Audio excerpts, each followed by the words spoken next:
Oi, antes do episódio começar, eu tenho alguns recados. A pedido de você que me escuta, os episódios ficarão mais longos e esse é o primeiro dessa nova saga.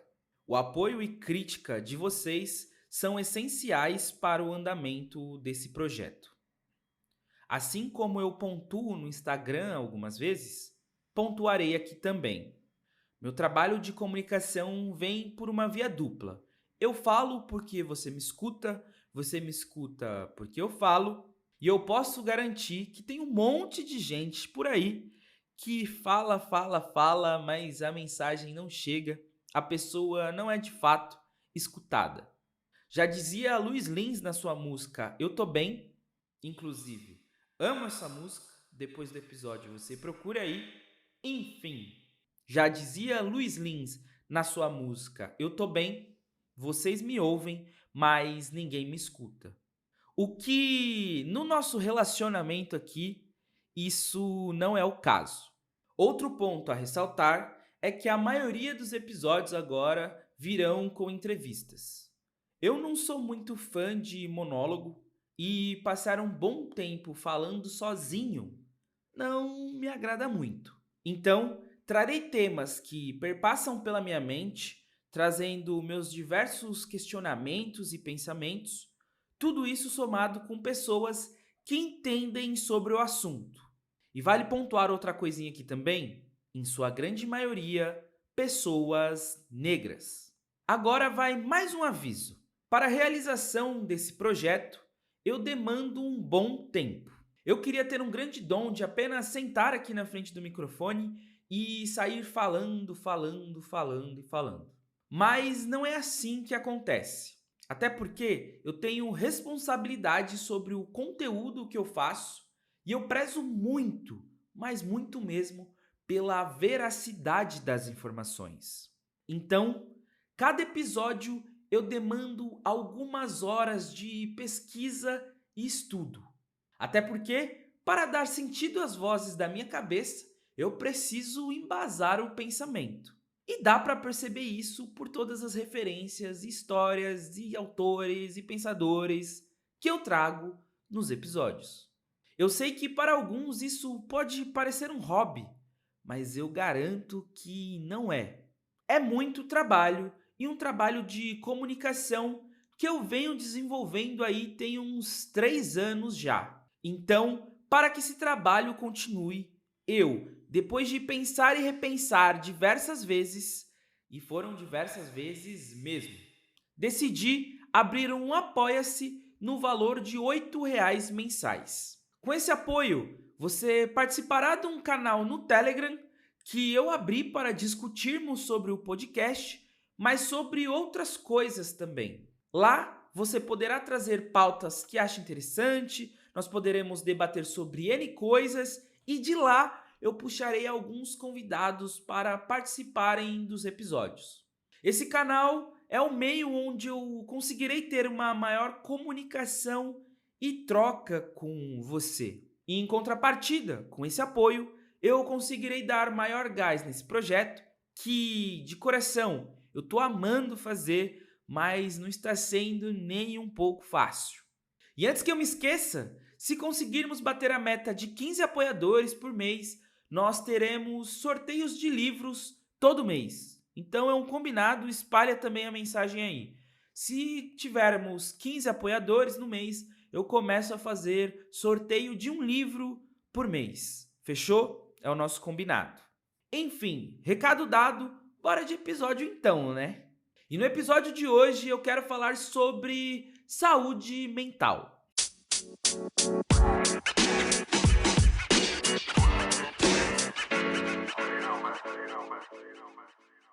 Saúde mental é um tema que caminha comigo desde antes do meu nascimento.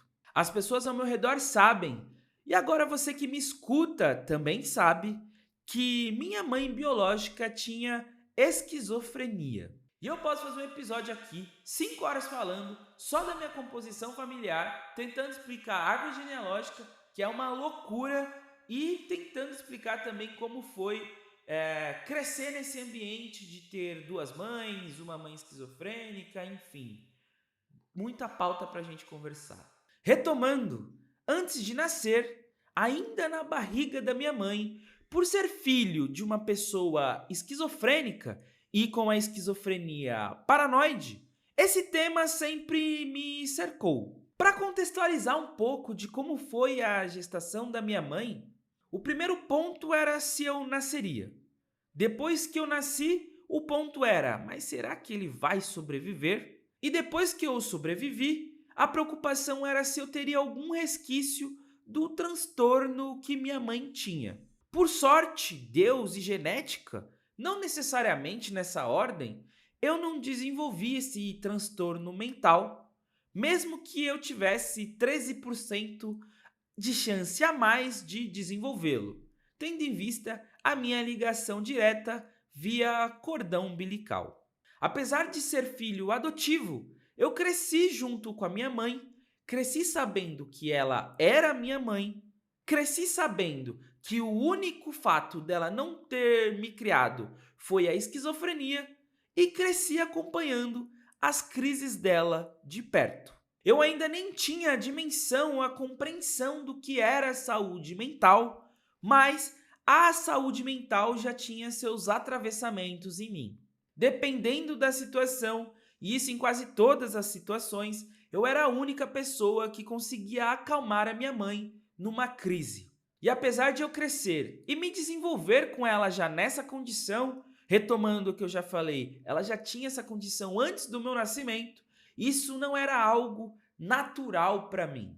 Talvez pelo incômodo de eu querer ver aquela mulher preta, a minha mãe, que sabia algumas palavras em francês, ajudava a família quando era mais nova e criava louvores diariamente com uma capacidade criativa imensa. Enfim, talvez pelo meu incômodo e o meu desejo de querer conhecê-la fora do transtorno esquizofrênico. Então, talvez por isso eu não conseguia naturalizar aquilo que para muitos já era muito natural. Eu cresci com a minha mãe olhando de forma diferente para as coisas, prestando atenção em algo que na nossa mente limitada não merecia tanta atenção assim.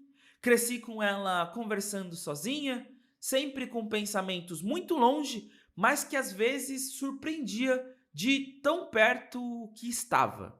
Num mix de diálogos que passavam por isso não faz o menor sentido para, meu Deus, ela tem muita razão nisso que ela está falando, intercalando entre paranoia e plenitude de sanidade. Eu cresci acompanhando crises que resultavam numa agressividade alta para 15 minutos depois uma paz absurda, como se um furacão de emoções não tivesse passado pelo ambiente ali em poucos minutos antes.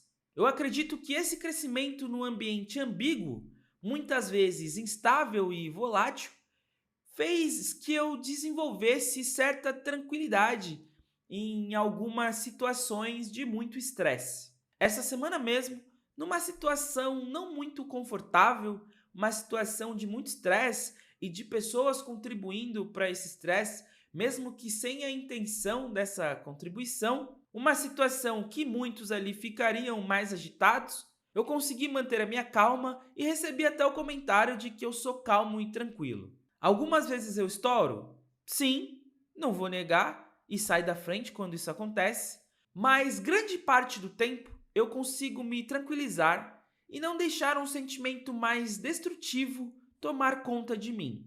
Essa forma me ajuda a pensar e também a tomar as atitudes mais racionais possíveis. Enfim, como já falei aqui, saúde mental sempre caminhou comigo. Mas eu comecei a pensar melhor sobre esse tema lá na pandemia. Quando tudo fechou, todo mundo se isolou.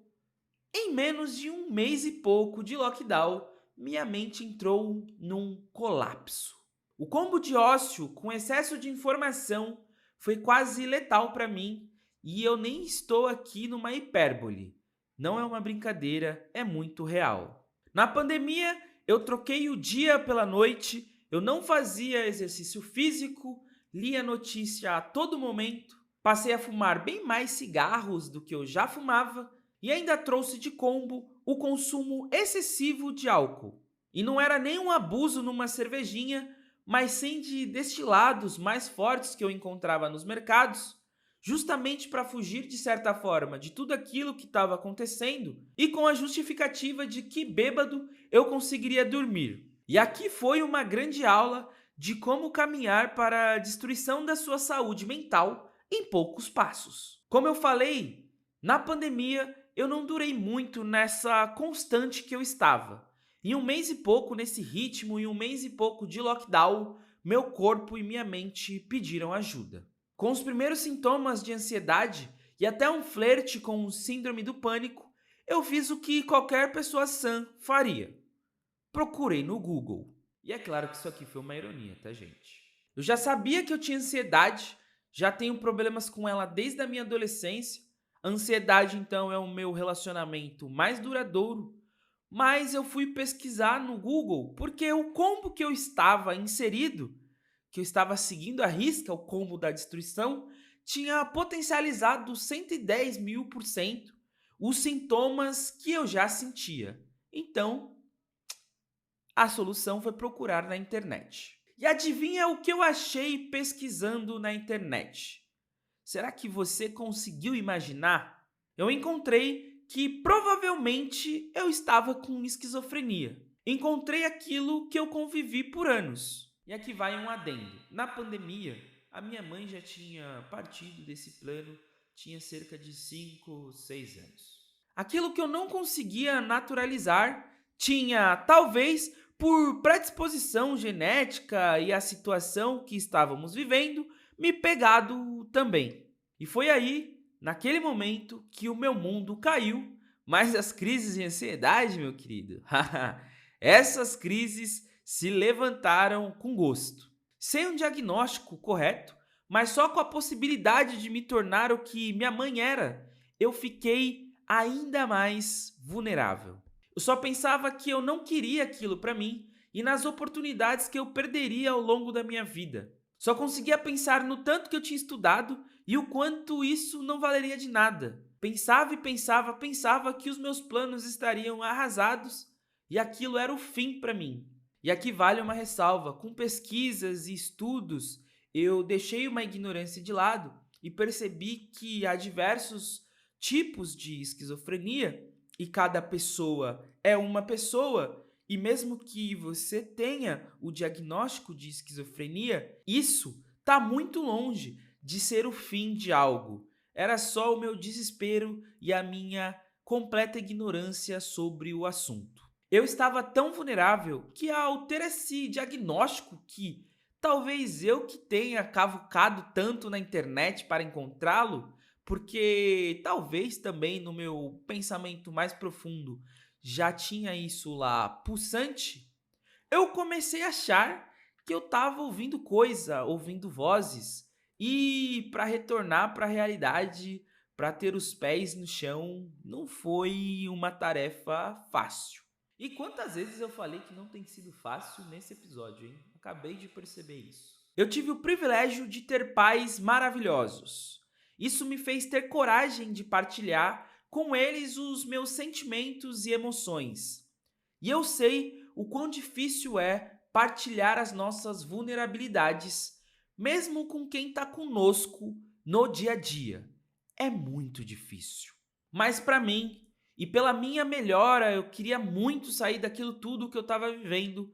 E pelo ambiente seguro e carregado de afeto que eu estava, eu consegui partilhar com meus pais e eles foram fundamentais no meu processo de cura.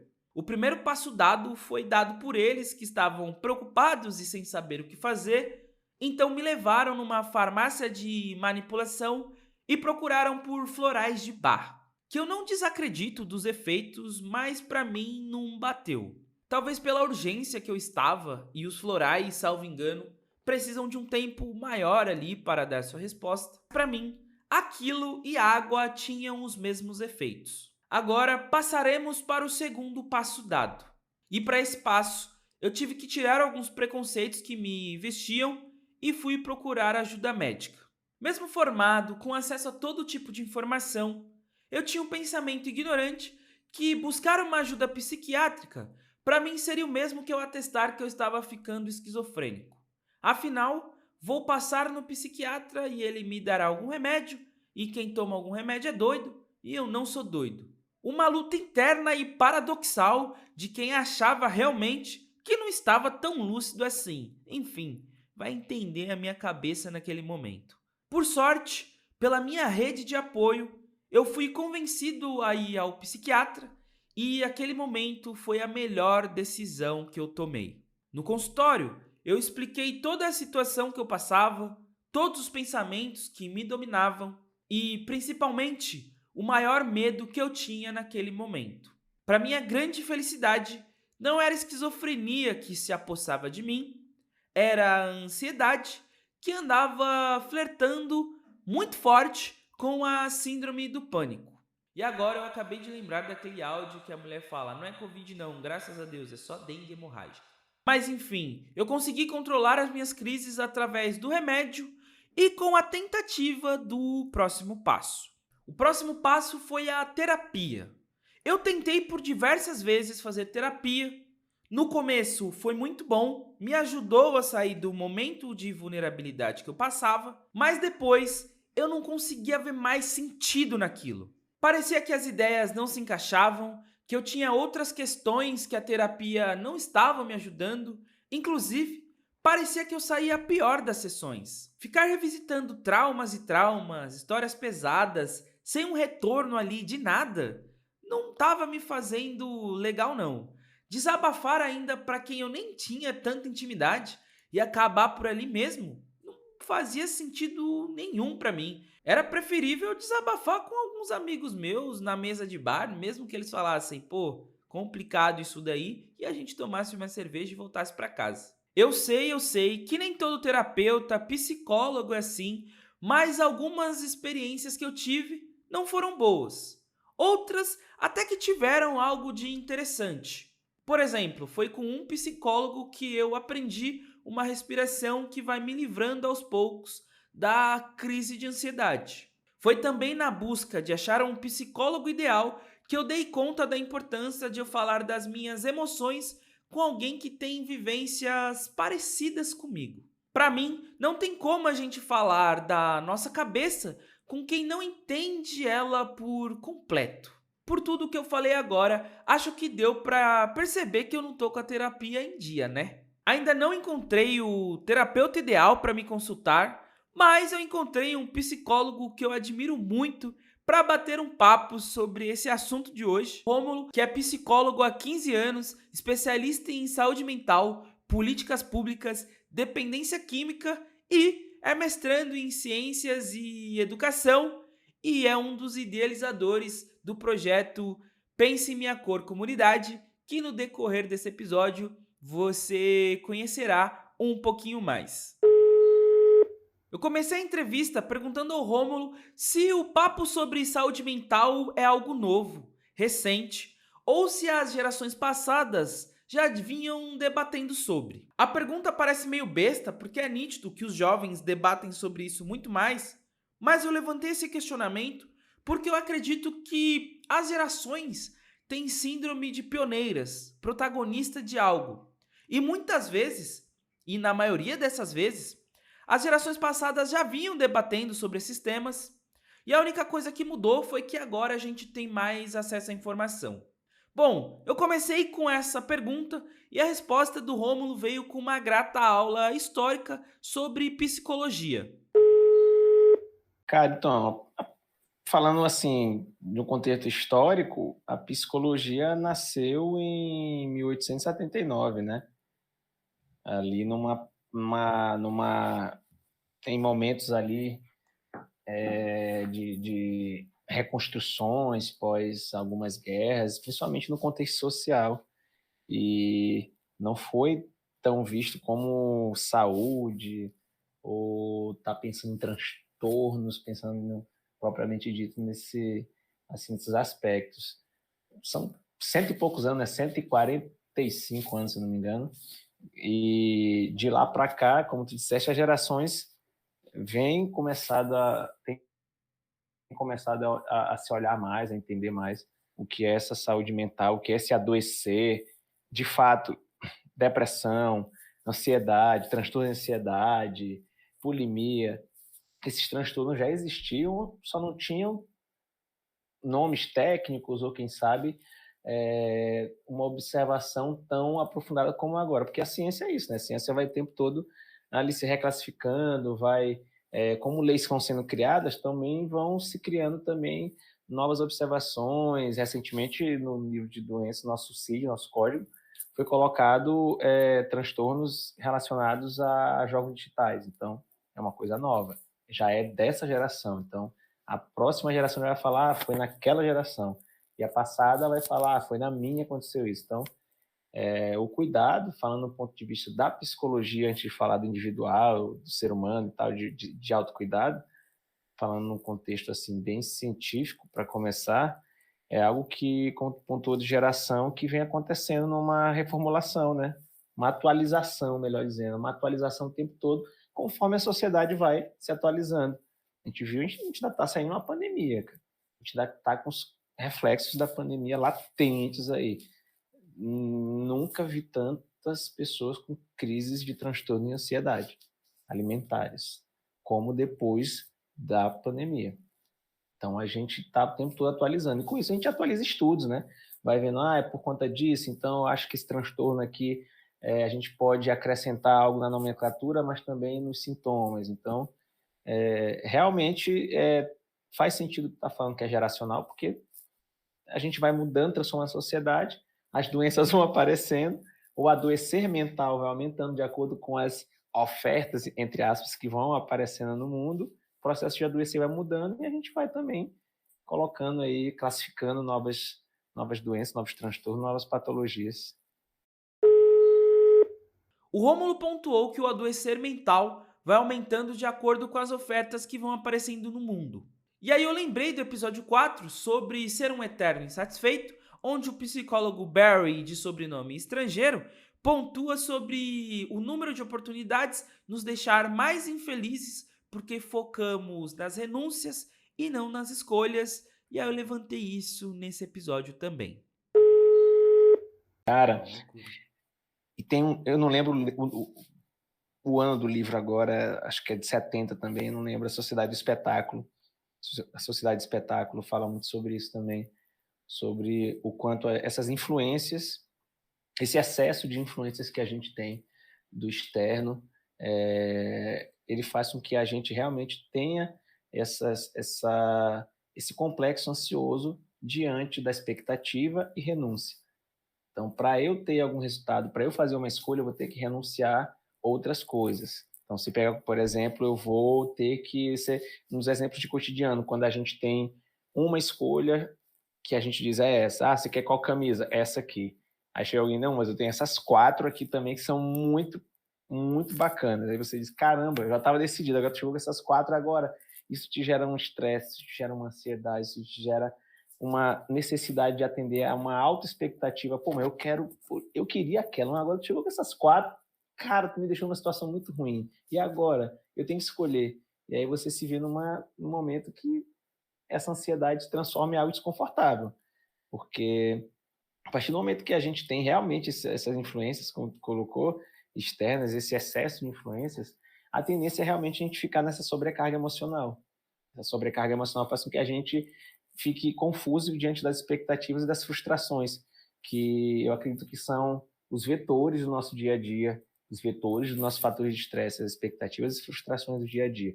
Diante de tantas possibilidades, diante de tantas escolhas que a gente tem, dando esse exemplo bem mercadológico que é de camisa, mas falando de sensações, afetos, pessoas, relações, é tudo muito mais complexo.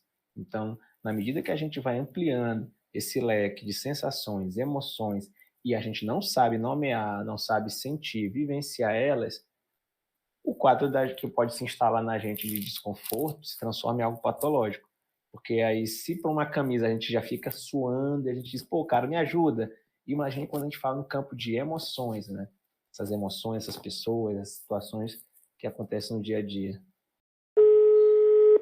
Pegando o gancho no episódio anterior, eu aproveitei para perguntar sobre algo que eu sempre pontuo e eu acredito que seja a força motriz da maioria das questões que me vem em mente, que é a sociedade do ter e não do ser, do capitalismo, comparações com redes sociais e uma vida falsa de vitrine e afins. Não dá para falar de psicologia sem a gente relacionar com fatores sócio-históricos, antropológicos, culturais. A psicologia, ela não se desconecta disso.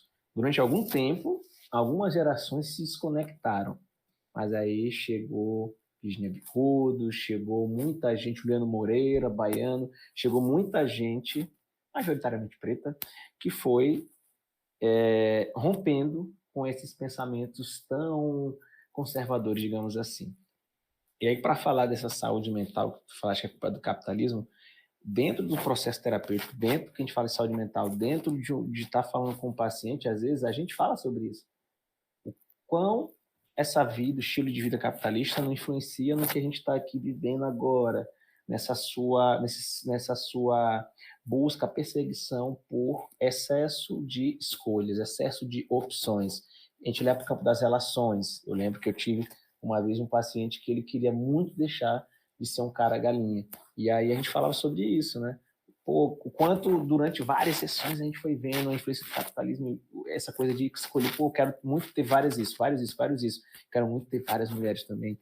Eu quero muito ter o poder de escolha. Eu quero muito poder escolher o tempo todo. Só que esse poder de escolha significava no ter, como tu disse, e não no ser. Então ele foi começando a sentir esse vazio, né? Que foi o que levou ele para a terapia, que eu achei incrível. Até porque esse movimento de nós homens, ele é sempre mais doloroso e a curva é sempre mais difícil de ser feita. Então, conseguir entender o quão essa brisa que tu falaste que o capitalismo ele influencia, sim, nessa fuga da essência, digamos assim, de a gente buscar só o ter, e acaba perdendo as essências, ou a essência ou as essências, né? E aí entra as mídias sociais e redes sociais, que a gente tem tentado tanto entender se ela é vilã ou é mocinha, se ela é vilão, mocinho, ou se as mídias sociais, a gente não está sabendo usar elas direito, né? Ou se a gente está usando em excesso, ou está usando pouco. Então, o equilíbrio a gente ainda está buscando. Mas, de fato, nessa busca de equilíbrio, a gente acaba passando do ponto. E aí essas vitrines, como tu falou, são doses dentro do que a gente está falando de capitalismo, dessa busca de essência, que faz com que a gente fuja, justamente por tentar se espelhar sempre no outro, tentar buscar sempre no outro respostas que deveriam ser das nossas vidas.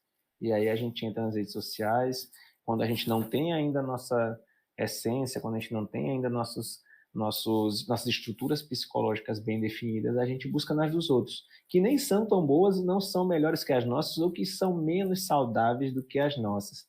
E aí a gente adoece na medida que está vendo outra pessoa do outro lado, que às vezes está sorrindo, mas desliga, né, a câmera, sei lá, o celular, e entra num processo de desespero. Então, as mídias sociais, elas têm junto com... Porque ela é um produto do capitalismo, né? A gente tem que olhar dessa forma, ela é um produto do capitalismo, e fazer esse uso dela de uma forma saudável ainda é uma perseguição nossa. Já que não dá para falar da psicologia sem relacioná-la a fatores sócio-histórico-antropológicos culturais, não dá para falar de saúde mental sem falar de raça como questão. Cara, e deveria ser algo já secular, mas não é. Nós sabemos contextos históricos que nos foi negado saúde há muito tempo. Imagine saúde mental, né? Que é tão vanguardista ainda em termos de pensar em equidade de saúde, acesso à saúde mental. Mas falar sobre saúde mental, tendo uma perspectiva de um psicólogo negro, que foi... Eu não fui o único, tinham dois. Tinha eu e outro colega, Stefano Baiano, nós éramos os únicos negros na sala.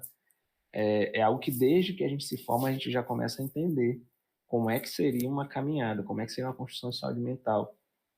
Em 5 anos de formação, sou formado há 15 anos e nos 5 anos de formação, quase 20 anos atrás, não vi escritores negros na faculdade. Não vi. Hoje já mudou bastante, né? Uma década as coisas mudam muito. A gente está falando de geração, a cada década as coisas mudam muito, isso é muito bacana, já se vê muita coisa, professor Evaristo, já se usa muita coisa dentro da faculdade que eu vou, às vezes, para uma palestra eu dar aula convidado e vejo. Recentemente fui dar uma palestra na Universidade Federal daqui, e antes de começar a palestra eu fiquei embargadaço mesmo, pô, chorei mesmo, assim, que eu olhei a plateia lotada de mulher preta no curso de psicologia, eu fiquei, caraca, já comecei assim, eu já tô começando chorando, porque, pô, já tô me sentindo assim, pô, em casa, né? Olhando um monte de gente de black, de dread, trança, e eu fui só eu e outro colega. Então, a gente já começa nessa perspectiva de que falar de saúde mental da população negra, desde a academia, desde o curso, é algo que a gente já pode falar sobre resistência, de tentar buscar dentro de cada disciplina, dentro de cada discussão, ainda esses recortes que tem muita dificuldade da própria classe observar. Apesar de o Ministério da Saúde ter políticas públicas, ter cartilhas, ter orientações a respeito da saúde, não só saúde mental, mas a saúde da população negra, que a gente pode acessar facilmente aí pelo site do governo, ainda não resistem os profissionais de saúde admitirem isso, estudarem isso, entenderem que o maior público do SUS é gente preta. As pessoas que sofrem mais vulnerabilidades, sejam de causas naturais, sejam de ambientais, são pessoas pretas. E a dificuldade, resistência de profissionais de saúde, falando em psicologia, falando em saúde mental, ainda existe. Então, para a gente conseguir construir tudo isso, tem sido realmente uma caminhada, aquela frase que a gente gosta muito de nós por nós. Ver gente preta se formando em psicologia, gente preta, psiquiatria, conheço poucos psiquiatras pretos, então ele é incrível, psiquiatra negro, e a gente vai vendo e se referenciando e se aquilombando dentro desse sistema e dentro da nossa classe. E aí a gente vai entendendo que os nossos precisam de terapia para ontem, para ontem. E dentro da universidade a gente percebe isso por nós, pelos estudos e por quem a gente começa a acolher. A gente vai vendo que muita gente preta adoecida, pelos fatores sócio-históricos que a gente já sabe, e que sempre tratou terapia como besteira, porque fizeram a gente acreditar nisso. Não, você tem que ser duro, tem que dar, você tem que dar duro, você não tem que se preocupar, isso é frescura. Nada, dor de cabeça, enxaqueca, crise de ansiedade, isso é besteira. Então, a quantidade de pessoas pretas que abdicam de cuidar da sua saúde mental, não somente pelas condições financeiras ou pelo acesso, mas também pelo contexto sócio-histórico e efeito manado que foi colocado, que elas imposto para que acreditassem. E aí, dentro do sistema público, a gente vê que ainda não existe essa equidade que a gente tanto sonha. Então, quando a gente fala Janeiro Branco, a campanha de janeiro, quando a gente fala de autocuidado, para quem, né? Porque a maioria dos nossos não consegue. A maioria dos nossos não tem possibilidade de pagar sessões semanais, não tem possibilidade de fazer esse autocuidado, de fazer uma caminhada ao mesmo tempo, de meditar, de fazer yoga, de falar com o seu psicólogo, com a sua psicóloga, de precisar ir ao psiquiatra. E, infelizmente, o Estado ainda não está fazendo isso. Então, falar sobre saúde mental da população negra é falar de algo em construção, que tem sido muito feito por nós, que estamos nos movimentando de forma coletiva, de aquilombamento, e pressionando, lógico, o poder público para que essas políticas públicas sejam realmente empregadas de uma forma efetiva. Na minha concepção, e eu não sou o dono da verdade, é muito importante uma pessoa preta buscar um profissional preto para se cuidar. Há questões que só nós entendemos. O profissional pode ser o mais desconstruído possível, mas só nós sabemos de fato o tamanho e como é a nossa dor. Eu levantei esse tema e o Rômulo trouxe uma perspectiva de profissional que eu nunca tinha pensado, apesar de sofrer o mesmo como o advogado. Eu vou começar pelo contrário, né? Eu, durante muito tempo, algum tempo da minha vida, eu morei em uma cidade agro, que era majoritariamente pessoas brancas e tudo, que quando me procuravam no consultório, frequentemente, ao abrir a porta, eles recebiam indicação assim, o Romulo, doutor Romulo, chamo assim, o doutor não tem doutorado, o doutor Romulo e tal, mas não se ligavam em foto, né? Eles marcavam com a assistente, com a secretária, e quando abria a porta, o olhar de susto prevalecia. E às vezes, no sair da sessão, eu já sabia que não voltava. Eu sempre falava assim, eu tenho uma aderência, como a gente gosta de falar, muito boa com o paciente. Dificilmente um paciente vem para mim e não volta. Sempre volta e tem uma aderência de neoprene com o paciente. E alguns casos como esse eu sabia, não volta. Não volta. Infelizmente não volta. Pessoas brancas com alguns tipos de pensamentos desconectados dos meus. E quando são pessoas pretas, é o oposto. Né? Eu estou com o meu projeto há algum tempo de terapia virtual com outras psicólogas, o Pense em Minha Cor, comunidade, com valores acessíveis, e já aconteceu 2 vezes de 2 rapazes negros abrir a câmera assim e se emocionar. Assim, eu sempre quis fazer terapia com um cara como você. Isso é muito potente. Isso faz com que a gente entenda realmente a importância da saúde mental para pessoas pretas. E aí, numa vez, numa entrevista, eu até falei, cara, é mais urgente para nós. E o repórter era branco, ele até falou assim, mas por quê? Eu vi que ele ficou assim, meio intrigado, meio não intrigado, mas por que é mais urgente para vocês?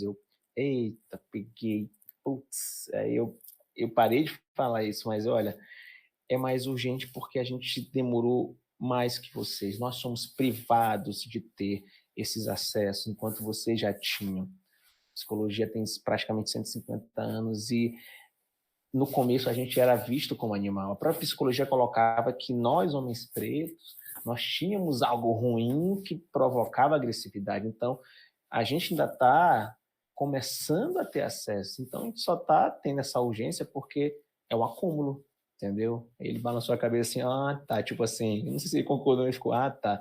Eu fiquei, não vou mais falar que é mais importante. Mas é urgente. Então, a gente conseguir ter essa representatividade, né, de abrir a porta, abrir uma câmera e ver gente como a gente, fala mais alto, fala muito alto, né? O olhar, esse acolhimento pelo olhar, como eu digo, o acolhimento pelo olhar já é tudo. E aí, uma vez, um aluno até me perguntou, isso quer dizer que só posso fazer terapia com pessoas brancas ou vice-versa e tudo mais? Eu, não necessariamente, porque eu tenho uma grande parte de pacientes que são LGBTs, eu sou homem hétero, cis, então, não necessariamente. Só que, para fazer esse tipo de atendimento para esse público, vai ter que haver um movimento muito grande, vai ter que ter um deslocamento muito grande, não é para trás, não é para frente, é um movimento para que você amplie sua perspectiva de mundo para entender, então é isso, né? Então eu vou atender uma pessoa trans, um homem hétero cis, cara, eu tenho que tirar um monte de coisa daqui de dentro e colocar um monte de coisa aqui. É isso. E falando no aspecto tanto técnico quanto afetivo, para que eu consiga entregar isso. Porque o olhar diz tudo. Então, quando entra dentro do consultório, cheguei, vou ser atendido por Guilherme Macedo. Ele parece comigo, o cara é um homem negro de dread, isso é incrível. Mas pode ser que o Guilherme não consiga entregar tudo. E aí ele diz, entrei, foi, caramba, pensei que ia ser, mas não foi. Então, uma frase que eu gosto muito, né, que um corpo, né, não basta apenas ter o corpo preto, né, isso não significa representatividade. É necessário, além do olhar, além do corpo, além da aparência, a gente entregar a essência. Então, é importante pra caramba a gente abrir uma câmera, abrir uma porta e se deparar com gente como a gente fazer terapia. Demais. É o acolhimento pelo olhar, como eu costumo dizer. Poxa, já quero. Aí vem a outra parte da aderência, que é esse sentimento que a gente tem que comungar de se ver enquanto pessoa preta. E isso não tem preço, cara. Fazer terapia com outra pessoa preta é, sim, um processo que nos dá muito mais acolhimento. Dá sim, é fato. Não é achismo. Além de científico, é afetivo. Você abrir uma câmera, abrir uma porta, se deparar com um profissional preto que vai sentar e não vai perguntar para você: tem certeza que foi racismo? Tem certeza que foi racismo? Ah, mas será que não foi outra coisa? Ah, mas será que não foi a roupa que você usava? E a gente se depara com isso todos os dias. Então, às vezes, psicólogas ou psicólogos não negros, não negras, não indígenas não vão entender isso. Então, o deslocamento é maior. Então, faz muita diferença, cara, faz muita diferença. Eu não gosto de falar toda, eu não gosto de totalidade, mas faz muita diferença. Como eu já falei no começo do episódio, eu não faço terapia, mas acho que eu deveria. Uma vez ouvi de alguém que terapia é importante, mas nem todo mundo se dá bem com ela. Esse pensamento me contemplou por um tempo, mas tenho me convencido cada vez mais que eu estou completamente equivocado. Eu gosto de falar que fazer terapia, encontrar o psicólogo é igual procurar um sapato. Você vai calçando até sentir confortável. Um coloca meia, outro tira meia, uma meia aqui mais fina, outra mais grossa. Assim, encontrar um psicólogo, uma psicóloga que você vai sentir aderência, sentir o acolhimento, sentir uma identificação e dizer aqui.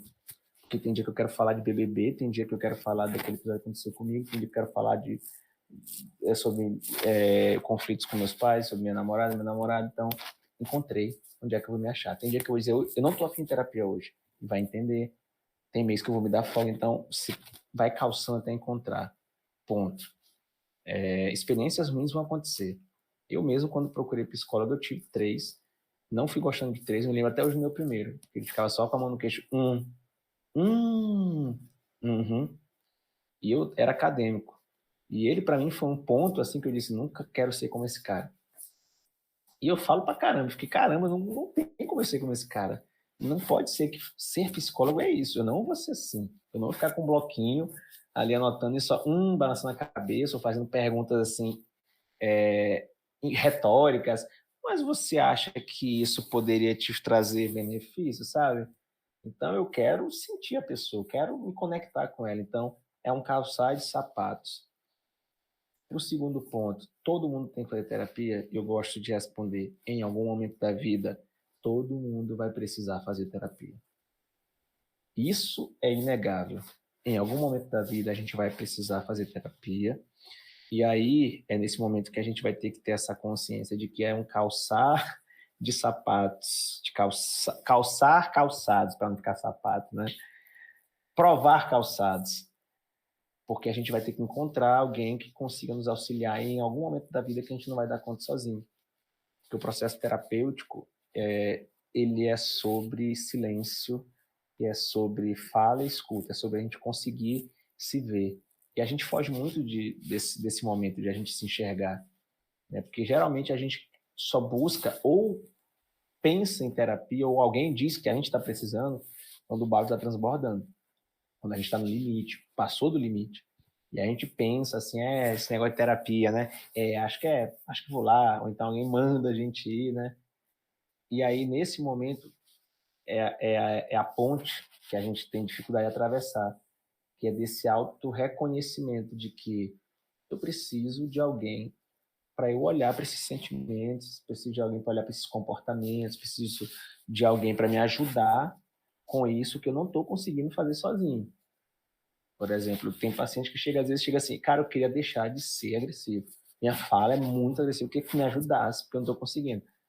E aí, pô, eu não sou coach, só que não é sobre eu dizer o que tu vai fazer. A gente vai ter que entender, durante o processo de terapia, quais são esses sentimentos que estão te levando a isso, estão te trazendo para isso. Então, em algum momento da vida, a gente vai precisar fazer terapia. Chegar lá é que é um caminho, é uma caminhada, é uma ponte que a gente tem que atravessar. Mas tudo que a gente faz ao redor, yoga, tarô, astrologia, tudo que a gente acredita é terapêutico, ajuda, complementa, espiritualidade, tudo complementa. mas nada substitui. Assim como eu digo, são vários pilares. Terapia por si só não resolve. No primeiro atendimento eu falo para o paciente meu, faz uma coisa, faz um esporte e tal, se não fizer, tá difícil. Cara, a pessoa até fica assim, como assim? Porque eu sozinho não dou conta. Preciso que você se alimente melhor, tá aqui, conhece um nutricionista aqui. Preciso que você durma melhor, preciso que você se exercite, preciso que você tenha paz de alguma forma, espiritualidade que você cultiva, ou então, de alguma forma, você tenha boas relações, boas convivências, corte vícios. Eu preciso que você faça a sua parte. Porque não adianta a gente fazer só aqui. Eu não dou conta só. Eu deixo bem claro isso. Então, não é sobre terapia salva tudo. Não. Terapia não é a resposta de tudo. Ela é um complemento de todos esses outros pilares que a gente tem que buscar. Mas, em algum momento, todo mundo vai precisar fazer. Tem pra onde correr. O Rômulo tem um projeto importantíssimo que é a comunidade Pense Minha Cor, uma comunidade voltada ao aquilombamento. E nesse projeto você encontra psicólogos, psiquiatras, nutricionistas, advogados, negros e indígenas, e o preço é muito acessível. Esse projeto nasceu de um renascimento, digamos assim.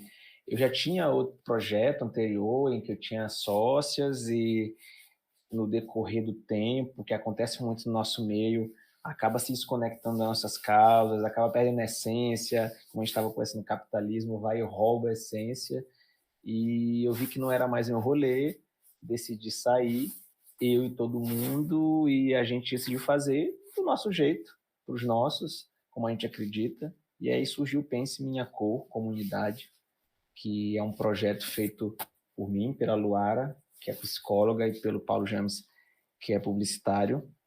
E a gente teve essa ideia de reunir psicólogas, reunir. A gente começou com psicólogas e depois já veio nutricionista, já veio psiquiatra, e a gente já conseguiu, em alguns meses, ter uma cartela de mais de 30 psicólogas, de psiquiatras, que é tão difícil a gente ter essa galera correndo junto, porque às vezes é um custo mais alto, de nutricionista, pessoas pretas, pessoas indígenas que estão querendo entregar para pessoas como nós em valores mais acessíveis.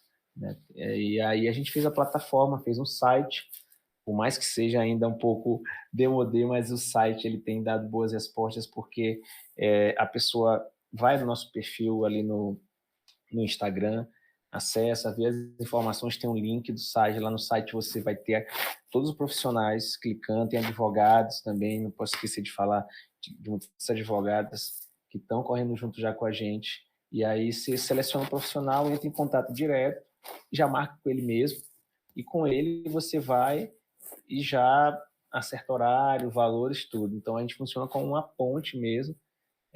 A gente está, como a gente sempre acredita, que a gente tem que ser ponte nessa vida, né, cara? Então o projeto é uma ponte, na verdade.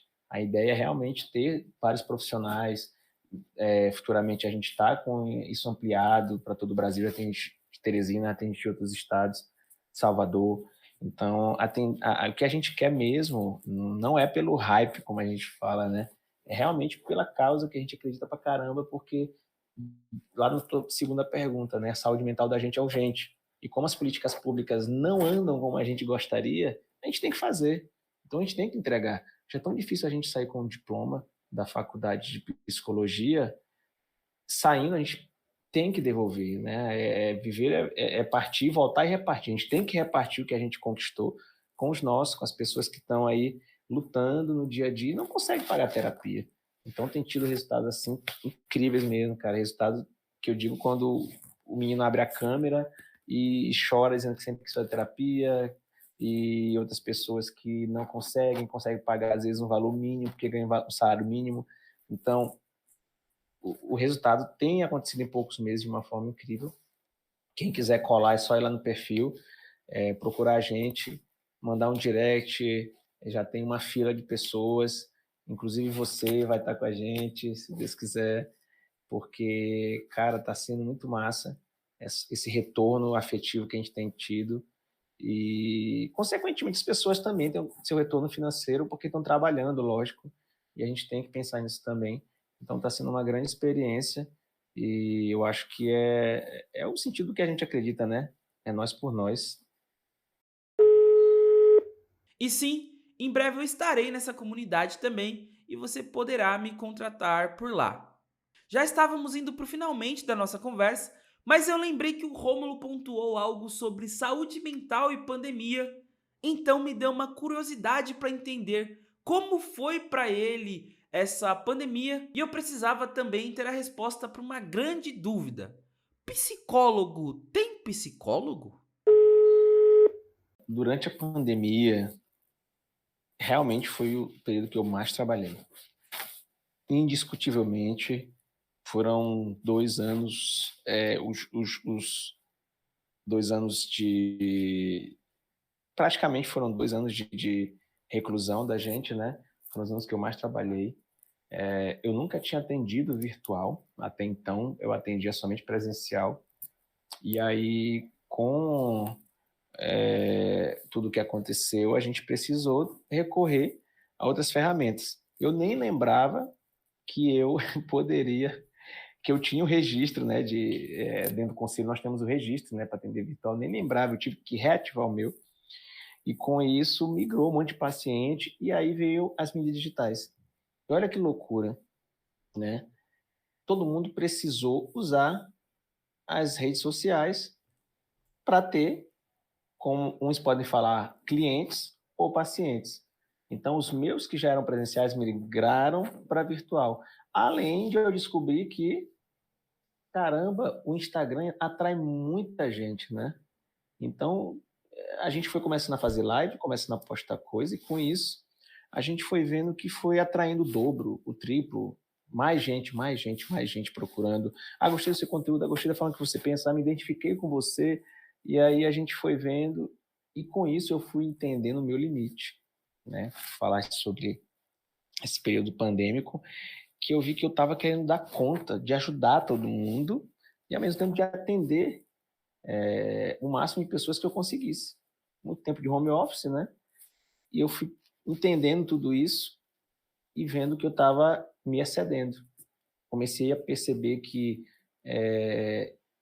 eu estava me sentindo desconfortável. Eu durmo muito bem, cara. Uma coisa que eu tenho uma qualidade é sono. Eu durmo bem pra caramba. E eu percebi que meu sono tá tendo alguns pesadelos, acordando. Tem alguma coisa errada comigo.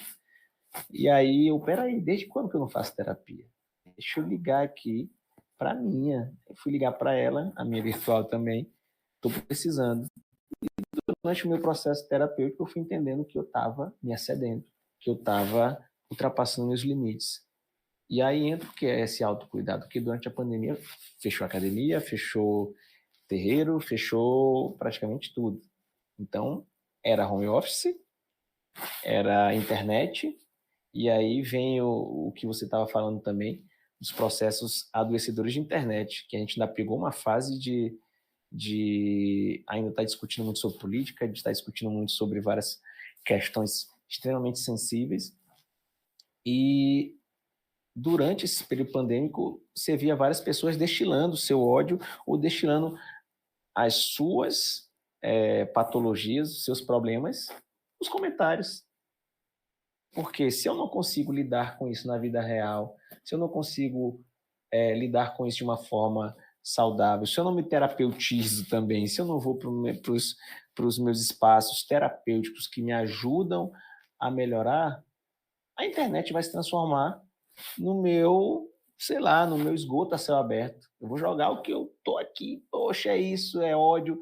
Então, eu vi várias discussões em grupos de WhatsApp, em redes sociais, extremamente desproporcionais. O que é esse desproporcional? Pessoas que a gente conhecia ou não conhecia, mas com discursos extremamente violentos e fugindo do tom. E a gente percebendo que, poxa, tem alguma coisa muito errada acontecendo.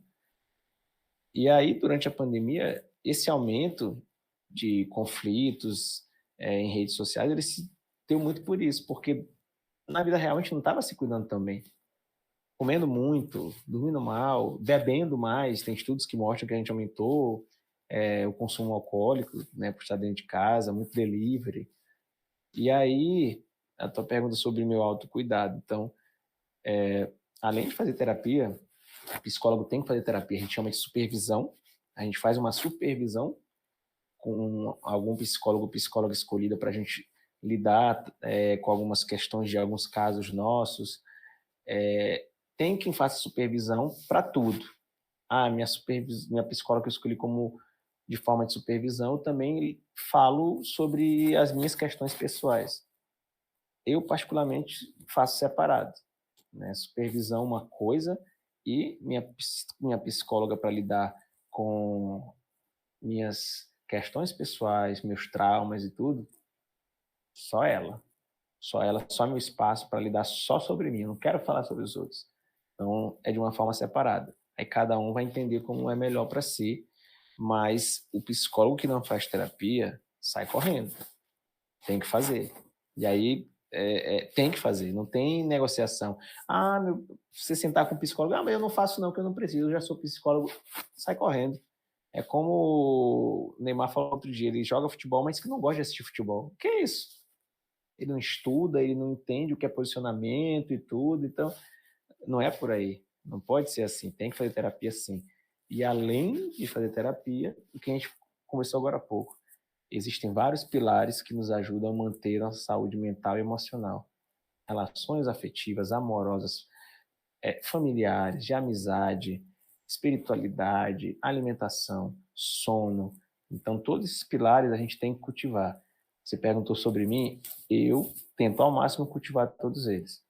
Estar circundado de pessoas que não roubam minha saúde mental, relações saudáveis, amizades saudáveis, estar principalmente em territórios, em lugares em que eu me sinta bem, confortável, a gente entender que permanecer em relações, permanecer em situações, em lugares que trazem desconforto contínuo, que tiram nossa saúde mental, desgastam nossa saúde mental cotidianamente, não faz bem.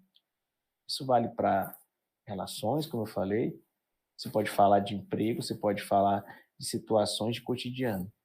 Então, isso é saúde mental. O dia a dia da gente é afetado diretamente por um comentário na vida real, por um comentário na rede social. Então, eu vou manter na rede social uma pessoa que o tempo todo só faz comentário, sei lá, que me bota para baixo, ou um amigo meu que o tempo todo fala assim, pô, você tá gordo, hein? Caramba, corta esse cabelo, cara. É amizade? Vale a pena ter? Pra eu sair assim, pô, caramba, será? Pra eu me autoduvidar. Então, esse autocuidado, né, enquanto psicólogo que tu perguntaste, ele não foge do que a gente faz com os outros. Porque a gente acaba sendo humano, né? Então a gente vai errar, a gente vai falhar, a gente vai sofrer. E aí a gente precisa se colocar nesse lugar. Essa que é a grande questão. O profissional de psicologia que não se coloca nesse lugar, ele não vai conseguir se terapeutizar. Porque ele pode achar que ele está acima, mas não está. É o contrário. Então, quando alguém fala assim, poxa, tu é psicólogo. Psicólogo, às vezes eu xingo, às vezes eu erro, às vezes eu como muito, às vezes eu falo bobagem, eu faço bobagem. E aí eu corro para minha psicóloga. E a gente é gente. Outro ponto de grande curiosidade, e diminuindo a densidade do episódio, eu quis saber se o Rômulo já tinha se encontrado com algum paciente, algum rolê, e como era a relação dele quanto a isso. Cara, já acontece, acontece, né? Isso fez com que eu mudasse muito o meu comportamento, né? Acho que a gente vai se moldando de acordo com nossas escolhas, né? Sua profissão, o jeito de ser, de falar, por onde transitar, né? Eu entendo, às vezes, que tem muito paciente que se constrange. Já aconteceu de paciente falar, poxa, eu ia muito em tal lugar, mas eu vi o senhor indo, eu parei de ir. Eu, por quê, cara? Porque eu fiquei constrangido e tal. Aí eu fiquei, caramba, então eu vou ter que parar de ir. Porque o cara adora aquele lugar. E aquele lugar é terapêutico para ele. Porque assim, então eu vou encontrar outro, eu faço esse esforço, entendeu? Mas não é justo tu parar de ir. Tudo bem, é uma coisa que não me arrancou nada, assim, sabe? Mas quando ele falou assim, eu gostava muito de ir, mas eu, tudo bem, eu procuro outro lugar então para tomar minha cervejinha. Teve uma vez que uma moça chegou com tequila, né? Com tequila. Ela chegou, tava no bar, uma ex-paciente minha, né?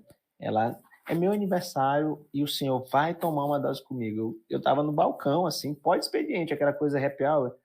Eu fui, assim, comer um hambúrguer, tudo, eu fiquei: "Caramba, eu não posso, não posso". Ela: "O senhor vai tomar uma tequila comigo, senão eu vou ficar chateado e tal, e tal, e tal". Eu: "Cara, é o seguinte, né", e aí a gente passa para o chato, né, poxa, ali eu: "Poxa, é o seguinte, tá, eu tem muitas questões que envolvem isso, poxa, eu não vou beber com você, sou seu psicólogo e tal, pá-pá-pá". E era só uma: "Se eu tomar essa dose, eu não te atendo mais". Aí ela duvidou, ela falou assim: "Ah, tá bom, né", eu: "Tudo bem, você fez sua escolha, né, é seu aniversário, parabéns". Tomei, a gente conversou mais um pouco, ela saiu, eu não atendi mais ela, eu disse: "Ó, vou te caminhar pra outra pessoa". Ela: "Ah, mas por quê?" Porque a gente acabou ultrapassando ali uma parte que, na minha conduta, eu não gosto de ultrapassar, então, infelizmente, eu vou te "Ah, mas não faz", eu vou te caminhar pra uma bacana, eu encaminhei ela pra uma outra, colega que ela ficou um bom tempo também, deu tudo certo. Ah, poderia continuar? Pode ter gente ouvindo e falando assim: "Ah, mas pô, minha psicóloga tomou uma cerveja comigo e tudo mais". Eu eu não gosto muito dessa conduta, né. Eu não que eu não fale, não que eu me afaste. Eu encontro, eu converso, eu falo, mas eu acredito independente do nosso código de ética, eu tô falando já de como eu conduzo, eu já tento manter essa esse distanciamento saudável.